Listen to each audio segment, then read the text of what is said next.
تم میں سے سب سے بہترین وہ ہے جو قرآن سیکھے اور سکھائے، یعنی اس کا پڑھنا، سیکھنا، سکھانا، خود حفظ کرنا، کسی کی مدد کرنا، اس کی تفسیر پڑھنا، اس کی تفسیر پڑھانا، یہ تمام چیزیں ایسی ہیں کہ جو انسان کے لیے ایک انتہائی عزت والا کام ہے، انتہائی شرف والا کام ہے۔ اس لیے اہل القرآن کو جو بھی اس کو پڑھ رہے ہوں یا پڑھا رہے ہوں یا اس کے ساتھ شغف رکھتے ہوں، اس کے ساتھ ٹائم سپینڈ کرتے ہوں، انہیں یہ سوچ لینا چاہیے کہ ان کا وقت ضائع نہیں جا رہا، بلکہ انہیں اس کا بہت بڑا ریوارڈ ملنے والا ہے، کیونکہ یہ اللہ کا کلام ہے۔ قرآن پڑھنے والے اور پڑھانے والے اور قرآن کے ساتھ شغف رکھنے والے اللہ کے خاص لوگ ہوتے ہیں، یعنی یہ نصیب اور یہ قسمت ان لوگوں کو ہی ملتی ہے کہ جو اس چیز کے ساتھ محبت رکھتے ہیں اور اس کے لیے ایفرٹ کرتے ہیں۔ رسول اللہ صلی اللہ علیہ وسلم نے فرمایا، لوگوں میں سے کچھ افراد اللہ کے خاص بندے ہوتے ہیں، اللہ والے ہوتے ہیں۔ صحابہ نے عرض کی، اے اللہ کے رسول صلی اللہ علیہ وسلم، وہ کون لوگ ہیں؟ فرمایا، قرآن والے، وہی اللہ والے اور اس کے خاص بندے ہیں۔ یعنی اگر تم قرآن کے ساتھ اپنا وقت گزارتے ہو تو تم اللہ سبحانہ وتعالیٰ کے خاص بندوں میں شامل ہو جاؤ گے، جن کو ہم VIPs کہتے ہیں کہ ویری امپورٹنٹ پرسنز۔ وہ کون ہیں؟ جو اللہ تعالیٰ کا کلام پڑھتے ہیں یا اس سے محبت رکھتے ہیں اور اس کو سمجھتے ہیں اور اس کے ساتھ وقت سپینڈ کرتے ہیں۔ آپ دیکھیں کہ ہمارے دن کا ایک بڑا حصہ سیل فون کے ساتھ گزر جاتا ہے، کچھ حصہ ٹی وی کے آگے گزر جاتا ہے، کچھ لوگوں کے ساتھ سوشلائز کرنے میں، کچھ گھر کے اندر کام کاج، بچوں کے ساتھ، سرونٹس کے ساتھ، یا ہم جاب پلیس پر ہے تو یعنی کولیگز کے ساتھ۔ تو اس میں سے خوش قسمت ہے وہ لوگ کہ جن کو اپنے وقت کا کچھ حصہ قرآن کے ساتھ بھی مل جاتا ہے، اور جو جتنا چاہے اس وقت کو بڑھا لے۔ obviously جب اس وقت کو بڑھائیں گے تو کچھ اور چیزوں کا وقت کم ہوگا، لیکن وہ خسارے کا سودا نہیں۔ اللہ تعالیٰ قرآن مجید میں فرماتے سورۃ فاطر میں، ان الذین یتلون کتاب اللہ، بے شک وہ لوگ جو کتاب اللہ کی تلاوت کرتے ہیں۔ اور تلاوت کا لفظ جو ہے وہ صرف قرات کے لیے نہیں ہے، بلکہ تلاوت کے معنی ہوتے ہیں اتباع کرنا، فالو کرنا، پیروی کرنا۔ یعنی جو کتاب اللہ کی پیروی کرتے ہیں، یعنی پڑھتے بھی ہیں اور اس کو سمجھتے بھی ہیں اور اس پر عمل بھی کرتے ہیں اور اس کو آگے بھی پہنچاتے ہیں۔ وَأَقَامُوا الصَّلَاةَ، اور نماز قائم کرتے ہیں۔ وَأَنفَقُوا مِمَّا رَزَقْنَاهُمْ سِرًّا وَعَلَانِيَةً، اور وہ کھلے چھپے اللہ کے راستے میں جو ہم نے ان کو رزق دیا وہ خرچ کرتے ہیں۔ أُولَٰئِكَ يَرْجُونَ تِجَارَةً لَن تَبُورَ، یہ ایسی تجارت کی امید رکھتے ہیں کہ جس میں کبھی نقصان ہے ہی نہیں۔ دنیا میں کوئی بھی بزنس، کوئی بھی سودا ایسا نہیں کہ جس میں انسان یہ سمجھے کہ مجھے اس میں صرف نفع ہی ہوگا۔ بہت سی چیزیں اور بہت سے بزنس ایسے ہوتے ہیں بہت نفع پہ جا رہے ہوتے ہیں، بہت اوپر ہی اوپر جا رہے ہوتے ہیں، اچانک کوئی ایسا حادثہ ہوتا ہے کہ سب کچھ ڈکلائن پہ آ جائے، سب نیچے چلا جاتا ہے۔ لیکن جو لوگ یہ تین کام کرتے ہیں، یعنی قرآن کی تلاوت، قرآن کے ساتھ تعلق، نماز کا قیام یعنی پابندی کے ساتھ نماز پڑھنا، نماز نہیں چھوڑنا، اور اللہ کے دیے ہوئے میں سے خرچ کرتے رہنا، یہ لوگ اللہ کے ساتھ ایسا سودا کر رہے ہیں کہ جس میں فائدہ ہی فائدہ ہے، جس کا کوئی نقصان ہے ہی نہیں۔ یعنی اللہ سبحانہ وتعالیٰ انہیں ان تین کاموں پر بہترین اجر عطا فرمائے گا۔ پھر اسی طرح رسول اللہ صلی اللہ علیہ وسلم نے فرمایا، رشک کے قابل صرف دو ہی لوگ ہیں، ایک وہ جس کو اللہ نے قرآن کا علم دیا اور وہ رات کی گھڑیوں میں اس کے ذریعے سے قیام کرتا ہے، اور دوسرا وہ جسے اللہ نے مال دیا اور وہ دن رات اس سے صدقہ کرتا رہتا ہے، یعنی دن بھی اور رات بھی جو بھی موقع آتا ہے وہ دیتا چلا جاتا ہے، دیتا چلا جاتا ہے۔ پھر یہ کہ دوسری چیز جو اس آیت میں آتی ہے وہ ہے شفاء لما فی الصدور، کہ یہ قرآن سینوں کے اندر، دل میں جو کچھ، کہ سینے میں دل ہے اور دل میں جو کچھ ہے اس کے لیے شفا ہے۔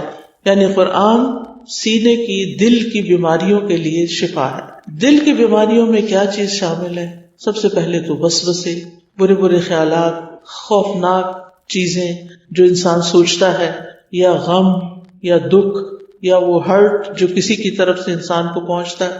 اسی طرح بری نیت، برے ارادے اور شیطان کی ڈالی ہوئی نجاست کہ وہ انسان کو کسی نہ کسی غم میں مبتلا کر کے رکھتا ہے، کیونکہ وہ ہمارا دشمن ہے اور وہ خوش ہوتا ہے اس بات پر کہ انسان دکھی اور غمگین ہو، لہٰذا وہ اس کو ایسے ایسے خیالات ڈالتا ہے، کبھی اس کے بچوں کے بارے میں، کبھی اس کے عزیزوں کے بارے میں، کبھی مال کے بارے میں، کبھی مستقبل کے بارے میں، کہ انسان ساری نعمتیں ہونے کے باوجود خوش نہیں رہتا. یعنی کتنی حیرت کی بات ہے نا کہ اگر ہم گننا شروع کریں کہ ہمارے پاس کیا نہیں اور کیا کچھ ہے تو ہم گن نہیں سکتے، اتنا کچھ ہے ہمارے پاس. اللہ تعالیٰ فرماتے ہیں وَإِن تَعُدُّوا نِعْمَةَ اللَّهِ لَا تُحْصُوهَا، اگر تم اللہ کی نعمتوں کو گننا چاہو تو گن نہیں سکتے، شمار کرنا چاہو تو شمار نہیں کر سکتے. لیکن اس کے باوجود بھی ہم پریشان رہتے ہیں، اس کے باوجود بھی ہم دکھی رہتے ہیں. یعنی سب کچھ ہوتے ہوئے بھی ہم جو نہیں ہمارے پاس کسی وجہ سے، کوئی امتحان ہے ہمارا، یا کوئی ہماری دعا قبول نہیں ہوئی، یا ہم اپنے بچوں کو جیسا دیکھنا چاہتے ہیں ویسے وہ بن نہیں رہے، یا کوئی بھی ریزن ہو سکتی ہے، وہ ایک غم زندگی کا ہماری ساری نعمتوں پر حاوی ہو جاتا ہے اور انسان خوشیوں سے ہاتھ دھو بیٹھتا ہے. جبکہ قرآن پڑھنے والا اس کو اللہ پر ایسا توکل، ایسا اعتماد، ایسا یقین حاصل ہوتا ہے اور وہ بڑھتا چلا جاتا ہے کہ شیطان کسی بھی قسم کا وسوسہ ڈالے وہ یقین اس کو فوراً ختم کر دیتا ہے. وہ دل کے اندر کا اطمینان اور توکل کہ اللہ ہے، اللہ اچھا ہی کرے گا، اللہ کے بارے میں اچھا گمان، بندوں کے بارے میں اچھا گمان، یہ اس کے دل کو خوش کر دیتا ہے.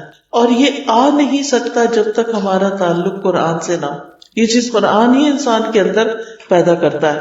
اور پھر آپ دیکھیے کہ انسان کو بعض لا علاج بیماریاں شروع ہو جاتی ہیں، اور ان میں سے دلوں کی بیماریاں جو ہیں وہ سب سے زیادہ انسان کے لیے تکلیف دہ ہوتی ہیں. کیونکہ کچھ دل ہوتے ہیں وہ ایمان سے، ایمان کے نور سے، ہدایت کے نور سے آباد ہوتے ہیں، یہ دل زندہ ہوتے ہیں.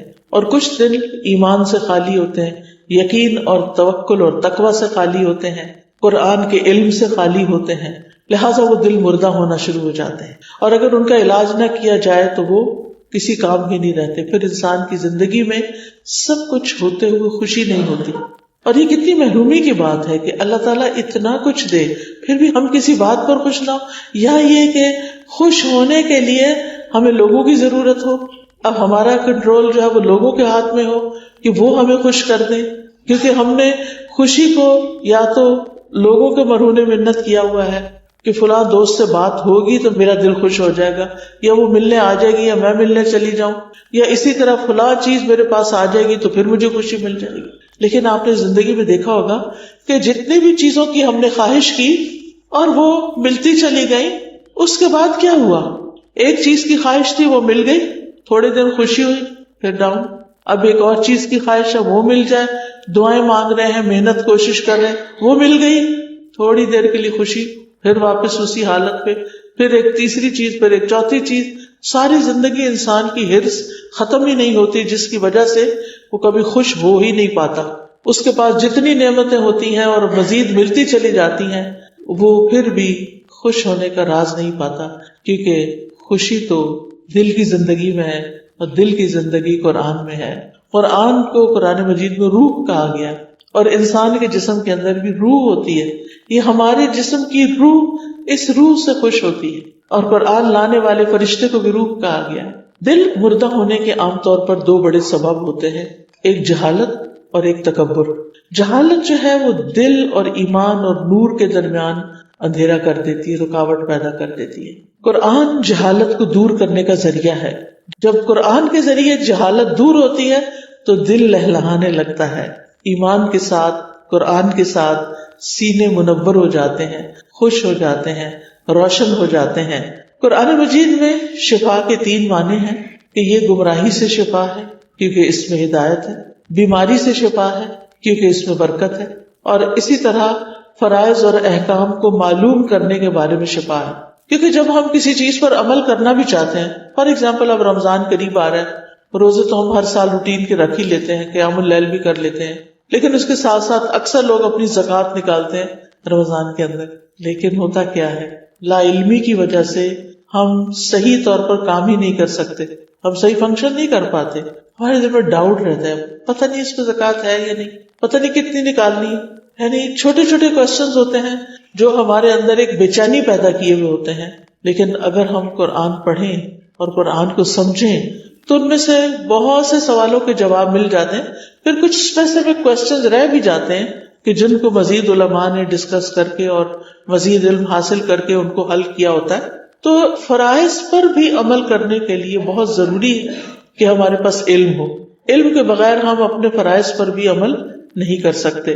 پھر اسی طرح آپ دیکھیں جہالت کے علاوہ شک، تکبر، حسد، نفاق، بغض، ہم و غم اور خواہشات کی بھرمار، ان ساری بیماریوں کے لیے قرآن شفا ہے. انسان کو قرآن بالکل مطمئن کر دیتا ہے.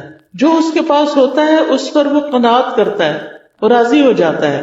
آپ دیکھیے کہ اگر ہمارے دل میں کوئی شک ہی آ گیا دین کے بارے میں، اللہ کی ذات کے بارے میں، نبی صلی اللہ علیہ وسلم کے بارے میں، تو اس شک سے پھر آپ دیکھیں کہ انسان اچھا بھلا سب کچھ کرتا ہو سب چھوڑ کے بیٹھ جاتا ہے کیونکہ دل میں شک آ گیا. قرآن شک کو یقین میں بدلتا ہے. اس لیے اس شک کو یقین میں بدلنے کے لیے ضروری ہے کہ ہم ڈیلی بیسس پر کچھ نہ کچھ حصہ اس کا ضرور اپنے علم میں لائیں، اس کو سمجھیں تاکہ ہمارے شکوک و شبہات دور ہوں. پھر اسی طرح شک کے علاوہ تکبر، انسان کو قرآن اس کی حقیقت بتاتا ہے کہ تم کہاں سے پیدا ہوئے، تم کیا چیز ہو، لہذا انسان کے اندر سے تکبر بھی نکل جاتا ہے. پھر حسد، قرآن میں حسد کے بارے میں حابیل قابیل کا قصہ بیان کیا گیا اور پھر حسد کرنے کا انجام بتایا گیا. تو انسان توبہ کرتا ہے کہ میں کسی سے حسد کر کے اپنے اعمال کو ضائع کروں. پھر اسی طرح ابلیس کا قصہ بتایا گیا کہ جس کو آدم علیہ السلام سے حسد ہوا اور اس نے اپنا مستقبل خراب کر دیا اور ایگو کا شکار ہو گیا. تو یہ قرآن ہی ہے جو ان تمام بیماریوں اور ان تمام پریشانیوں کا علاج ہے. اور ابن قیم تو کہتے ہیں کہ چاہے دل کی بیماری ہو چاہے کوئی جسمانی بیماری ہو، کوئی بیماری ایسی نہیں جس کا علاج قرآن سے ممکن نہ ہو. وہ تو پورے یقین کے ساتھ کہتے ہیں کیونکہ اللہ تعالیٰ نے فرما دیا ہے کہ یہ شفا ہے تو یہ شفا ہے اور اس سے شفا حاصل کرنی چاہیے. پھر اسی طرح یہ ہے کہ وہ یہ بھی کہتے ہیں کہ قرآن کے ہر حرف میں شفا ہے، یعنی آپ کہیں سے بھی پڑھنا شروع کر دیں اور کسی بھی قسم کی بیماری رب کے کلام کا مقابلہ نہیں کر سکتی، اس کے آگے نہیں ٹھہر سکتی. اور کیونکہ یہ وہ کلام ہے کہ اگر پہاڑ پر بھی اتار دیا جاتا تو پہاڑ ٹکڑے ٹکڑے ہو جاتا، تو باقی بیماریاں اس کے آگے کیسے ٹھہر سکتی؟ ہمارے اندر کے دل کے پتھر اور باقی جسم کی پتھریاں کہاں رک سکتی ہیں اگر ہم اس کو واقعی پڑھیں اور پورے شوق کے ساتھ اور پوری محنت کے ساتھ اس کو پڑھنے والے ہوں. اور اس کے لیے یقین کا ہونا بھی بہت ضروری ہے. ہم جیسے سوچتے ہیں ہماری باڈی ویسے ہی فنکشن کرتی ہے. اگر ہم یہ سمجھیں کہ قرآن شفا دیتا ہے تو وہ پھر شفا ہوگی انشاءاللہ. اور اگر ہم اس کا ڈینائل ہی کرتے رہیں تو پھر جو ڈینائی کر دیتا ہے اس کے لیے ڈینائل ہی ہوتا ہے. پھر اسی طرح قرآن بہترین رقیہ بھی ہے. رقیہ کہتے ہیں دم کو، یعنی اگر انسان کو کوئی ایسی بیماریاں لاحق ہو گئی ہیں کہ جن کا علاج نیلی پیلی گولیوں میں نہیں ہے یعنی دوائیوں میں نہیں ہے، تو ایسی صورت میں جیسے نظر بد ہے یا جادو ہے یا جنوں کا چمٹنا ہے اور اس کے نتیجے میں کچھ بیماریوں کا پیدا ہونا ہے، تو اس کے لیے رقیہ بہت فائدہ مند ہے. رقیہ جو ہے آیات شفا یا رقیہ ایک ہی چیز ہے. آئی ڈونٹ نو کہ آپ نے الہدا کے وہ چھوٹے چھوٹے کارڈز دیکھے ہوں گے یا نہیں جس میں آیات شفا لکھا ہوتا ہے. اگر کسی بیمار کے پاس ان کو پڑھا جائے یا بیمار خود اپنے لیے پڑھے تو وہ بہت فائدے کی چیز ہے. حضرت عائشہ کہتی ہیں کہ رسول اللہ صلی اللہ علیہ وسلم ایک مرتبہ ان کے پاس تشریف لائے تو دیکھا کہ ایک عورت حضرت عائشہ کا علاج کر رہی ہے یا ان کو کوئی دم کر رہی ہے. تو آپ نے فرمایا کتاب اللہ یعنی قرآن کے ساتھ اس کا علاج کرو. اگر تمہیں دم کرنا ہی ہے تو قرآن پڑھ کر اس پر دم کرو. اور اس میں سب سے بہترین جو ہے وہ سورۃ الفاتحہ ہے.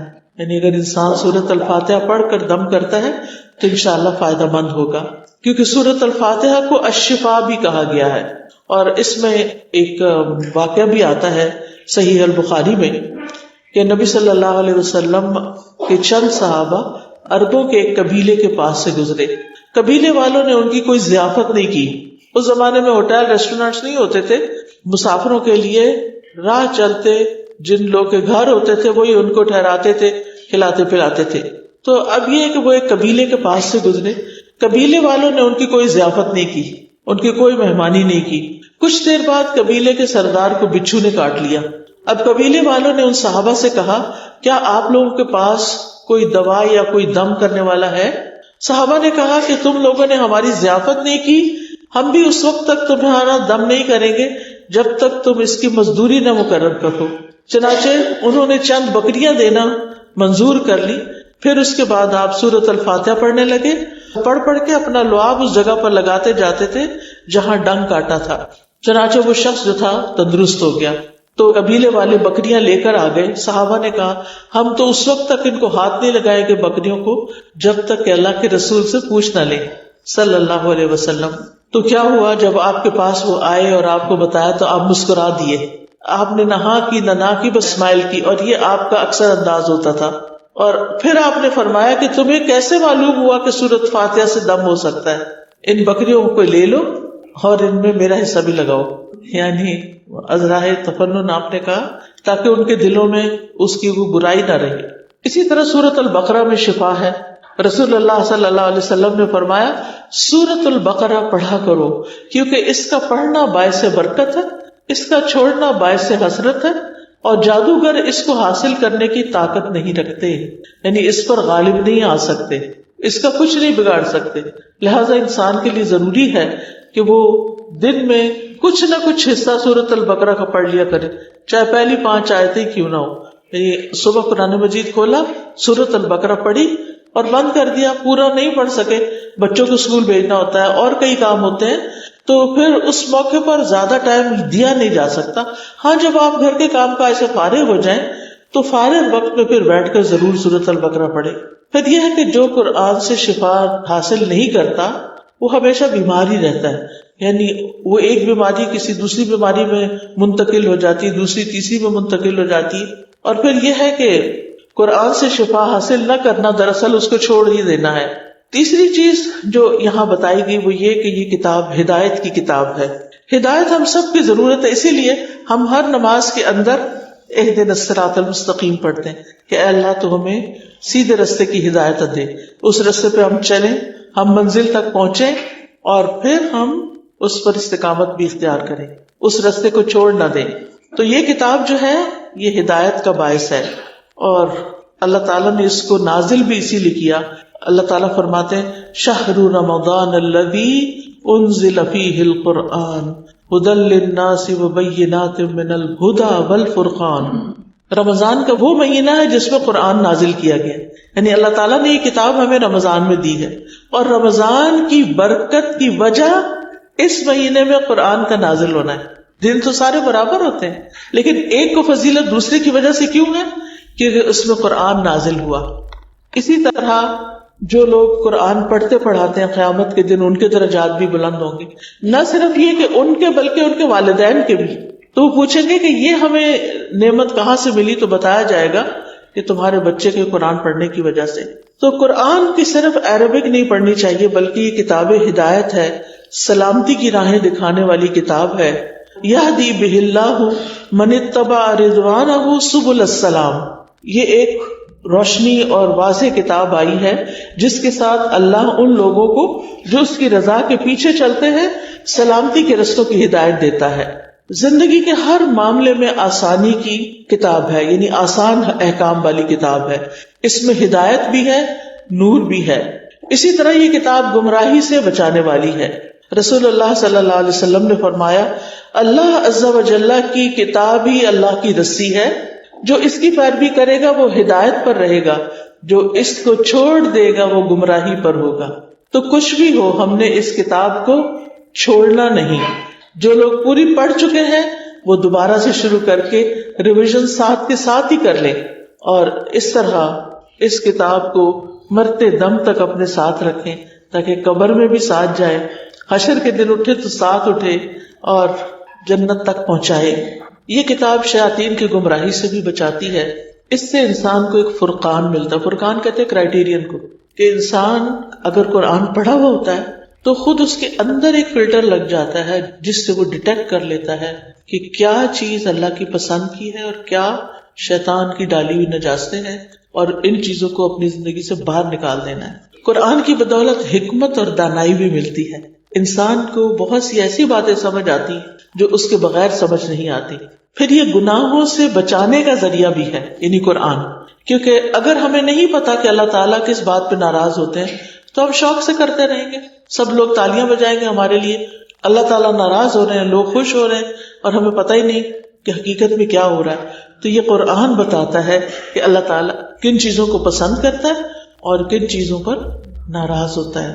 پھر اسی طرح قرآن کے نزول کا مقصد صرف تلاوت نہیں ہے، بلکہ اس کا مقصد آیات میں غور و فکر اور اس سے نصیحت حاصل کرنا ہے۔ سورہ صاد میں اللہ تعالیٰ فرماتے ہیں کتاب انزل الیک مبارک لیدبروا آیاتہ ولیتذکر اولو الالباب، جو کتاب ہم نے آپ کی طرف نازل کی ہے بڑی برکت والی ہے تاکہ لوگ اس کی آیات میں غور و فکر کریں اور اہل عقل اس سے سبق حاصل کرے، عقل والے اس کتاب سے سبق سیکھے۔ حسن بصری کہتے ہیں قرآن اس لیے نازل کیا گیا تاکہ اس پر غور و فکر کیا جائے اور اس پر عمل کیا جائے، لیکن کچھ لوگوں نے تو اس کو اپنی صرف تلاوت کی کتاب بنا لیا ہے، یعنی صبح اٹھتے ہیں روٹین میں اس کو کھولتے ہیں، کچھ آیتوں کی کچھ پیجز کی تلاوت کرتے ہیں، بند کرتے ہیں، رکھ دیتے ہیں، جیسے کھولنے سے پہلے تھے ویسے ہی بعد میں ہوتے ہیں، کسی آیت پر نہیں رکتے، کسی کا مطلب نہیں پتا، دل پہ کوئی اثر نہیں ہوتا، لہٰذا پڑھنا ثواب کا تو ہو گیا لیکن عمل میں کچھ نہیں آتا۔ اللہ سبحانہ وتعالیٰ قرآن مجید میں قرآن پر تدبر کا حکم دیتے ہیں، فرمایا افلم یدبروا القول ام جاءہم ما لم یأت آباؤہم الاولین، کیا انہوں نے قرآن پاک میں غور نہیں کیا یا ان کے پاس وہ چیز آئی ہے جو ان کے پہلے باپ دادا کے پاس نہیں آئی تھی، کوئی انوکھا دین آیا ہے ان کے پاس جس کو پہچان نہیں رہی۔ تو یاد رکھیے ابن تیمیہ کہتے ہیں جو ہدایت کی غرض سے قرآن میں تدبر کرتا ہے اس کے لیے حق کا راستہ واضح ہو جاتا ہے، جو ہدایت کے لیے تدبر کرتا ہے اس کو ہدایت لازماً مل جاتی ہے۔ اور قرآن کی اگر کوئی صرف تلاوت کر دیتا ہے اور اس پر عمل نہیں کرتا یا کوشش بھی نہیں کرتا کہ اس پہ عمل کرنا ایک دن، تو اس کے بارے میں آتا ہے کہ قیامت کے دن ایسے لوگ جو ہیں یعنی جو صرف پڑھ لیتے ہیں اور عمل نہیں کرتے ان کی سزا کیا ہے۔ آپ نے فرمایا میں معراج کی رات ایسے لوگوں پر گیا جن کے ہونٹ کینچیوں سے کاٹے جا رہے تھے آگ کی، جب وہ کاٹے جاتے تو پھر مکمل ہو جاتے۔ میں نے پوچھا ہے جبریل یہ کون لوگ ہیں؟ انہوں نے کہا یہ آپ کی امت کے وہ خطیب ہیں جو اس چیز کو کہتے تھے جس کو خود نہیں کرتے تھے، یعنی کہنا کچھ اور کرنا کچھ۔ ہم سمجھتے ہیں کہ اتنے سارے لوگوں میں کیا پتا چلے گا، نہیں، لوگوں کو نہیں پتا چل رہا تو فرشتوں کو تو پتا چل رہا ہے نا، اللہ تعالیٰ کو تو پتا چل رہا ہے نا، اور وہاں تو لکھا جا رہا ہے نا۔ پھر اسی طرح جو شخص قرآن سے منہ موڑے گا اس کے لیے قرآن میں سزا بتائی گئی، وقال الرسول یا رب ان قوم اتخذوا هذا القرآن مہجورا، اور رسول کہے گا اے میرے رب بے شک میری اس قوم نے قرآن کو چھوڑ دیا تھا۔ کیا ہم چاہیں گے کہ قیامت کے دن اللہ کے رسول صلی اللہ علیہ وسلم ہمارے بارے میں یہ بات فرمائیں کہ انہوں نے قرآن کو چھوڑ دیا تھا؟ اور جو شخص قرآن سے غفلت برتے اس کے لیے الگ سزا ہے۔ سمرہ بن جندب سے روایت ہے کہ نبی صلی اللہ علیہ وسلم خواب بیان کرتے ہوئے فرما رہے تھے کہ ایک شخص کا سر پتھر سے کچلا جا رہا تھا، آپ نے کچھ چیزیں دیکھی تھی، ان لوگوں کے جسم دیکھے تھے جو قرآن یا نماز نہیں پڑھتے، اور پھر آخرت میں وہ چھپ چھپ کر سامنے نہیں آئیں گے، تو سامنے تو ہر کوئی آئے گا، لیکن ساتھ ہی یہ ہے کہ وہ چاہتا کیا تھا، اس کو تربیت کی ضرورت تھی۔ تو کہا گیا کہ قرآن کا حافظ تھا مگر وہ اس قرآن سے غافل ہو گیا اور فرض نماز پڑھے بغیر سو جاتا تھا، ساری رات جاگا اور عین نماز کے وقت سو گئے۔ اور پھر آخری بات ہے کہ وہ رحمت للمؤمنین، یہ کتاب مومنوں کے لیے رحمت کا باعث ہے۔ رحمت کس طرح؟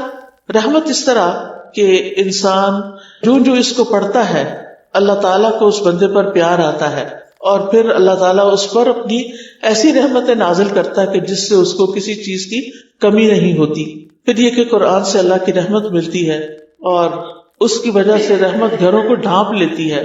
پھر اسی طرح برکتیں ملتی ہیں، جان و مال اور اولاد میں تحفظ ملتا ہے، عمر بڑھتی ہے، کاموں میں برکت ہو جاتی ہے، رفعت اور بلندی مل جاتی ہے، دنیا میں بھی عزت ملتی ہے اور آخرت میں بھی۔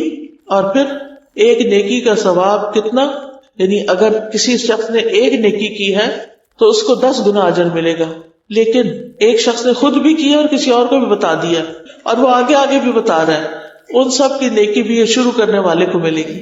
قرآن کی تلاوت عذاب قبر سے بچانے کا ذریعہ بھی ہے کہ جب انسان کو قبر میں لٹایا جائے گا اور اس پر کوئی بلا سر کی طرف سے آئے گی، نماز دل سے اس کو پروٹیکٹ کرے گی، دائیں طرف سے روزہ، بائیں طرف سے زکوٰۃ اور پاؤں کی طرف سے صدقات وغیرہ۔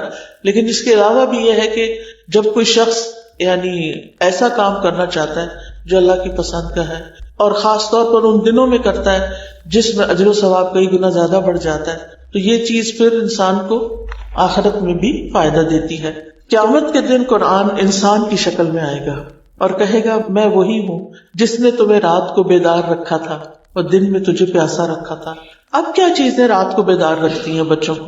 تو اب آپ سوچئے کہ پھر وہ جب ان سے سوال کیا جائے گا تو کیا جواب دیں گے کہ کیا چیز انہیں رات کو جگاتی تھی، کون سی چیز پھر قیامت کے دن ان کی سفارش کرے گی، کیونکہ قرآن کے پڑھنے والوں کی تو سفارش خود قرآن کرے گا۔ اور اسی طرح نبی صلی اللہ علیہ وسلم نے فرمایا قرآن سیکھو کیونکہ یہ قیامت کے دن اپنے پڑھنے والوں کی سفارش کرے گا۔ دو روشن صورتیں سورۃ البقرہ اور آل عمران پڑھا کرو، سیکھو، کیونکہ یہ دونوں صورتیں قیامت کے دن صائبانوں کی شکل میں یا پرندوں کی دو صف بستہ ٹولیوں کی شکل میں آئے گی اور اپنے پڑھنے والوں کا دفاع کرے گی، ان کی حفاظت کرے گی۔ پھر اسی طرح قرآن یا انسان کے حق میں گواہی دے گا یا خلاف گواہی دے گا۔ کس کے حق میں گواہی دے گا؟ جس نے اس کو پڑھا ہوگا، سمجھا ہوگا، اس پر عمل کیا ہوگا، اور اس کے برعکس کرنے والوں کے خلاف گواہی دے گا۔ قاری قرآن کے لیے عزت کا تاج اور اللہ کی رضامندی حاصل ہوگی، اور اسی طرح والدین کے سر پر بھی نور کا تاج پہنایا جائے گا۔ قرآن پاک پڑھنے والوں کا جنت میں بھی بہت اچھا مقام ہوگا اور وہاں ان کا تعارف ہوگا۔ تو یہ ہے وہ کتاب جو ہمیں اللہ سبحانہ وتعالیٰ نے دی، جو ہماری تنہائیوں کی دوست ہے اور ہمارے ہر غم اور دکھ اور پریشانی کا مداوا ہے۔ میری دعا ہے اللہ تعالیٰ سے کہ اللہ تعالیٰ ہمیں اس کا حق ادا کرنے والا بنائے۔ وآخر دعوانا ان الحمد للہ رب العالمین۔ اب اگر آپ کے ذہن میں کوئی کوشچن ہے، کوئی چیز ایڈ کرنا چاہتے ہیں تو موسٹ ویلکم۔ میں چاہ رہی ہوں کہ غسل سے مہینوں کا تھوڑا سا ذکر کریں، جس میں ہمیں کیا چیزیں مطلب ہمیں نہیں کرنی چاہیے، اس پر پلیز تھوڑا سا، جیسے رجب کے مہینے کا ہے۔ جی، رجب کے بعد پھر حج والے 3 مہینے جو ہوتے ہیں وہ حرمت والے ہوتے ہیں۔ تو ان حرمت والے مہینوں میں چونکہ رجب کا مہینہ ایسا جس میں اہل عرب بہت کثرت سے عمرہ کرتے تھے، اور باقی یہ ہے کہ حرمت میں صرف کرنے کے کام نہیں پتہ ہوتے بلکہ نہ کرنے کے کام۔ حرمت والا مہینہ کہا ہی کیوں گیا کہ اس میں مومن کے اوپر مومن کا خون، جان، مال اور عزت، یہ ساری چیزیں حرام ہوتی ہیں۔ یعنی کوئی کسی کو کوئی بھی تکلیف نہیں دے گا، یعنی اس چیز کا ایک طرح سے عہد ہوتا ہے۔ کوئی کسی کو قتل نہیں کرے گا، کوئی کسی کے راستے میں روڑے نہیں اٹکائے گا، جیسے لیگ پولنگ ہوتی ہے یا آفیسز وغیرہ میں جو غلط کام ہوتے ہیں۔ تو مطلب یہ ہے کہ اگر ان مہینوں میں کوئی نیکی کرتا ہے تو اس کی نیکی کا اجر بھی بڑھے گا، اور اگر کوئی غلط کام کرتا ہے تو سزا بھی زیادہ ہوگی۔ یعنی اس میں ان مہینوں کی عزت اور حرمت، یعنی اس کو محترم سمجھنا چاہیے۔ حرمت کا لفظ یہاں احترام والا ہے۔ اور کوئی؟ السلام علیکم۔ میرے ایک سوال ہے کہ ایک چیز کہ ہماری جو ہماری نماز قضا ہو چکی ہے، مطلب کہ جب سے ہم جو بالغ ہوئے ہیں ہمیں وہ نمازیں کس طرح پڑھنی چاہیے، فرض نماز کس طریقے سے ادا کرنی چاہیے، کیونکہ ہمیں ان کو کانٹیکٹ کرنا ہے۔ دوسرا میرا یہ سوال ہے کہ آج کل بٹ کوائن ڈیجیٹل کرنسی یہ حلال ہے یا حرام ہے؟ اور تیسرا سوال میرا یہ ہے کہ جس طرح آج کل ہم جو دیکھتے ہیں ہمارے آگے سوشل میڈیا اتنا تیز ہو گیا ہے، ہر چیز ہمارے اپروچ میں ہے، ویسے دینی مدارس علماء کی تعداد بہت زیادہ بڑھتی جا رہی ہے اور اتنی ہی اسلام سے دوری بھی ہوتی جا رہی ہے، تو دونوں چیزیں اپوزٹ کیوں جا رہی ہیں؟ نمازیں جو قضا ہو گئی ان کا حل یہ ہے کہ ان پہ توبہ کی جائے اور آئندہ کوئی نماز قضا نہ کی جائے تو معافی مل جائے گی، اور نوافل کی کثرت کر دی جائے، کیونکہ نماز کا تو نہیں پتا کہ کون سی کس وقت کیا قضا ہوئی، تو نوافل کی کثرت کر دیں اور توبہ استغفار اور صدقہ وغیرہ کریں، اللہ تعالیٰ سے معافی مانگیں۔ بٹ کوائن کا مجھے ایگزیکٹلی نہیں پتا کیونکہ میں نے کبھی اس فیلڈ میں ہاتھ نہیں ڈالا۔ تیسرا یہ ہے کہ ادھر سے میڈیا تیز ہے، ادھر سے دین والے بھی بہت کام کر رہے ہیں۔ آپ خود سوچئے جتنے لوگ فساد کے لیے کام کر رہے ہیں اس کے مقابلے میں کتنے دین والے کام کر رہے ہیں. یہ صرف ہمیں نظر آتا ہے کہ دین والے بہت کام کر رہے ہیں، بہت کوئی کام نہیں ہو رہا. ٹھیک ہے، کچھ اویئرنیس ضرور آئی ہے، لیکن شر کے مقابلے میں وہ خیر جو ہے وہ بہت کم کوششیں ہیں اس کے لیے. یعنی آپ کو ایک سنگر کے سنگنگ کے اوپر جو ہٹس ملیں گی، آپ کو لائکس ملیں گی، وہ کسی لیکچر کے اوپر تو نہیں ملے گی. اور کتنے لوگ سنتے بھی ہیں، اور اگر سن بھی لیں تو اس پر عمل کتنے % کرتے ہیں. مشکل یہ ہے، دو چیزیں مشکل ہیں. ایک تو یہ کہ دین کے بارے میں یہ سوشل میڈیا کی وجہ سے شکوک و شبہات بہت ہو گئے ہیں، شک بہت ڈال دیا گیا. دوسرا یہ کہ خواہشات. پہلے ہوتا تھا کہ مشکل سے چیزیں دیکھنے کرنے کو ملتی تھی، جو ایلیٹ کلاس ہوتی تھی جو کچھ کرتی تھی ان کا اپنا ایک سرکل ہوتا تھا. اب ہر ایک کی ایکسس ہو گئی ہے، اب ہر کوئی ان کو کاپی کرنا چاہتا ہے. تو شہوات، خواہشات، شکوک و شبہات اور خواہشات، ان چیزوں نے ہمارے لیے دین پر عمل کرنا مشکل کر دیا. حل یہی ہے کہ ہم اپنا بھی ایمان مضبوط کریں اور اپنے بچوں کا بھی. کیسے پتا چلے کہ آزمائش، امتحان اور مقامات عمل کے تینوں الگ الگ چیزیں؟ جیسے کہ اگر ٹوپی آتی ہے تو کہتے ہیں کہ یہ اللہ کی طرف سے آزمائش ہے، تو ہمیں کیسے پتا چلے کہ آزمائش ہے؟ اور تیسرا کسی دوسرے کے ساتھ تو کہتے ہیں کہ مقامات عمل ہے. مجھے تینوں میں تھوڑا سا کیا ڈفرینس ہے؟ آزمائش اور امتحان جو ہے وہ تو ہر ایک کا ہو رہا ہے، صرف شر سے نہیں ہو رہا، خیر سے بھی ہو رہا ہے. وَنَبْلُوكُمْ بِالشَّرِّ وَالْخَيْرِ فِتْنَةً. مال بھی آزمائش ہے، اولاد بھی آزمائش ہے، یہ ساری چیزیں امتحان ہے ہمارے لیے. اور ایک یہ ہے کہ جو مکافات عمل ہے کہ ہم نے کسی کے ساتھ برا کیا ہوگا تو ہمارے ساتھ ہوا ہے، اس میں ایک دو چیزیں آتی ہیں کہ جو شخص والدین کے ساتھ زیادتی کرتا ہے یا ان کو تکلیف دیتا ہے تو مر نہیں سکتا جب تک کہ وہ دنیا میں کوئی نہ کوئی اس کے بدلے میں تکلیف نہ دیکھے. اسی طرح جو رشتہ داروں کے ساتھ قطع تعلقی کرتا ہے تو یہ بھی ایسے گناہوں میں سے ہے کہ جس کا وبال انسان دنیا میں کسی شکل میں دیکھتا ہے. اب ہمیں تو یاد ہی نہیں ہوتا کہ ہم نے کس موقع پر کس کے ساتھ کیا زیادتی کی. لہٰذا اگر اب اگلا کیا کرائٹیریا ہوگا، اگر تو اس تکلیف کے آنے کے بعد ہم اللہ کی طرف راغب ہو جاتے ہیں تو یہ ایک آزمائش تھی، اور اگر اس تکلیف کے بعد ہم اللہ سے اور دور ہو جاتے ہیں تو علماء یہ کہتے ہیں کہ یہ انڈیکیشن ہے کہ یہ اس شخص کے لیے عذاب تھا. جی جو روزے ہمارے قضا ہو جاتے ہیں تو ہم ان کا فدیہ دے کے ہمارے پاس ہو جائیں گے یا اس کے لیے ضروری؟ کیونکہ قرآن میں جو آیات ہیں اس میں آیات منسوخ کے بارے میں کہا جاتا ہے رجسٹر جو ہے کہ فدیہ دے کے. روزے کی تو قضا بہرحال ہے. فعدۃ من ایام اخر، بعد کے دنوں میں روزے رکھ. من کان منکم مریضا او علی سفر فعدۃ من ایام اخر. جو بیمار ہو یا مسافر ہو، اگر روزہ چھوڑ دیا ہے باقی دنوں میں روزے پورے کر لیں. بعض خواتین کو یہی پتہ نہیں ہوتا کہ پیریڈز کے روزوں کی قضا دینی ہے کہ نہیں. سارے پیریڈز کے روزوں کی قضا دینی ہے. لہذا انسان اپنا کیلکولیٹ کر لے کہ میں کس ایئر میں مجھے مینسز شروع ہوتے، اب میں کتنے سال کی ہوں، کتنے سال کے روزے میرے چھٹے ہیں، میرے ایوریج کتنے ڈیز ہیں، وہ رکھنا شروع کر دے اور اس کے ساتھ ساتھ ان کا فدیہ دے دے. ایک مسکین کا کھانا ہوتا ہے، زندگی رہے تو پورا کرتے رہے ساتھ ساتھ. لیکن کیونکہ پورے سال بھی تو روزے نہیں رکھے جا سکتے، تھوڑے تھوڑے، یعنی کہ اگر ہر مہینے 3 روزے رکھتے ہیں یا اسی طرح سوموار اور جمعرات کا روزہ رکھ لیتے ہیں تو کرتے کرتے وہ روزے پورے ہو جائیں گے انشاءاللہ تعالی. روزوں کی قضا دینا لازم ہے. جی وعلیکم السلام. وظائف کا اسلام میں کیا رول ہے، ہمیں کرنے چاہیے نہیں؟ دیکھیں مصنون دعائیں جو ہیں وہ ہمارے لیے بہت کافی ہیں. باقی یہ ہے کہ یہ جو تعداد لوگ مقرر کر لیتے ہیں اور بعض کو بہت زیادہ کر لیتے ہیں، یہ بعض کو پریشان بھی کرتی ہے لوگوں کو اور وہ کر نہیں پاتے اس کو. لیکن قرآن شفا ہے، آپ جہاں سے بھی پڑھیں گے. سورۃ فاتحہ شفا ہے، تو یہ بھی ایک وظیفہ ہی بن جاتا ہے نا. آپ ایک دفعہ پڑھیں، ہر نماز کے ساتھ پڑھ کے اپنے اوپر دم کریں یا مریض کو جب دیکھیں اس پہ دم کریں تو کوئی حرج نہیں ہے. لیکن یہ سورت 41 دفعہ پڑھو، یہ 40 دفعہ پڑھو، یہ پھر ٹو مچ ہو جاتا ہے. یہ لوگوں نے خود بنایا.